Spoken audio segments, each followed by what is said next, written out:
এক বেচারা অপরাধ, এরকম গোপন অপরাধ জানাই দেওয়া হয়, এটা বলেই শেষ করবি। অনেক সময় অপরাধ জানাই দেওয়া হয়। এক বেচারা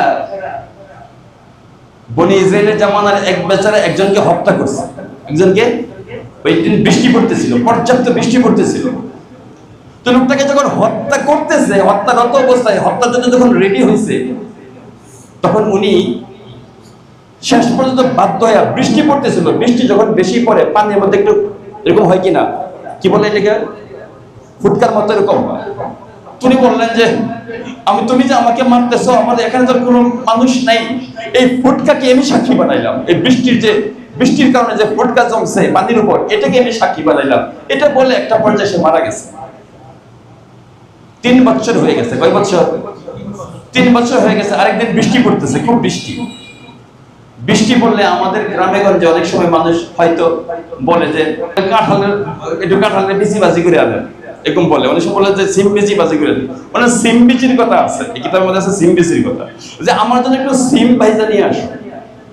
সিমের বিচি ভাইজা নিয়ে আসছে, তো স্বামী স্ত্রী বসে সিমের বিচি খায় আর খুব মহব্বতের কথাবার্তা বলে। বৃষ্টি পড়তেছে, মানসিকতা ফুরফুরে, খুব সুন্দর ভালো মানসিকতা। তো বিচি ভাজার জন্য যখন গেছে, নিয়ে আসছে, তো পর্যাপ্ত বৃষ্টি পড়তেছে, আবার ফোঁটাগুলা পড়তেছে, তো মুচকি মুচকি হাসতেছে ফোঁটাগুলা দেখে। স্ত্রী খেয়াল করছে লোকটা বৃষ্টির ফোঁটা ওইগুলোর দিকে তাকায় হাসতেছে। তো একজন পুরুষ মানুষ যখন মহিলার সম্পর্কে অন্য মানুষকে হাসে, সে মাইন্ড করে, সে মনে করে সে আমার পরিবর্তে অন্য কারোর কথা সে খেয়াল করতেছে। এরকম একটা মাইন্ড আসে কি আসে না? সে স্মৃতিচারণ করতেছে, মাইন্ডটা ওই দিকে চলে যায়।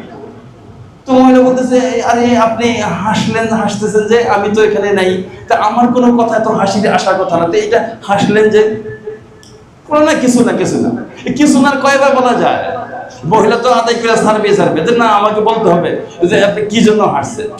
আরে আজ থেকে 3 বছর আগে ঘটনা তো একটা ঘটছিল, অমুকের সাথে আমার খুব জেদাজেদি ছিল, আমি তাকে এভাবে মাইরা ফেলেছিলাম, এরকমই বৃষ্টি দিন ছিল। তো বৃষ্টির মধ্যে হঠাৎ সে বইটা পালিয়েছে, বৃষ্টির ফোটার কারণে যে এরকম ফুটকার মতো জমে যে পানির উপরে বইটা পালিয়েছে, যে এগুলোকে আমি সাক্ষী বানাইলাম। এই কথাটা আমার মনে হয়ে গেছে। তার স্বামী মানুষ হত্যা করছে, এই কথাটা শোনার সাথে সাথে মহিলা মানুষ তো ভয়ে হোক আত্মনাতে হোক জোরে একটা চিৎকার দিচ্ছে। জোরে চিৎকার দেওয়ার সাথে সাথে প্রতিবেশীরা আসছে, জানি আপনি হঠাৎ করে চিৎকার দিলেন, কারণটা কি? আমার স্বামী হত্যাকারী। কারণ মহিলা মানুষের অর্ধেক কথা গলার উপরে রেডি হয়ে থাকে, আমার স্বামী একজন হত্যাকারী। ঘটনা ফাঁস হয়েছে কি হয়েছে না? মুহূর্তের মধ্যে ফাঁস হয়ে গেছে। আর হত্যার বিনিময়ে তার শাস্তি যা হওয়ার দরকার ছিল, রাষ্ট্র তাকে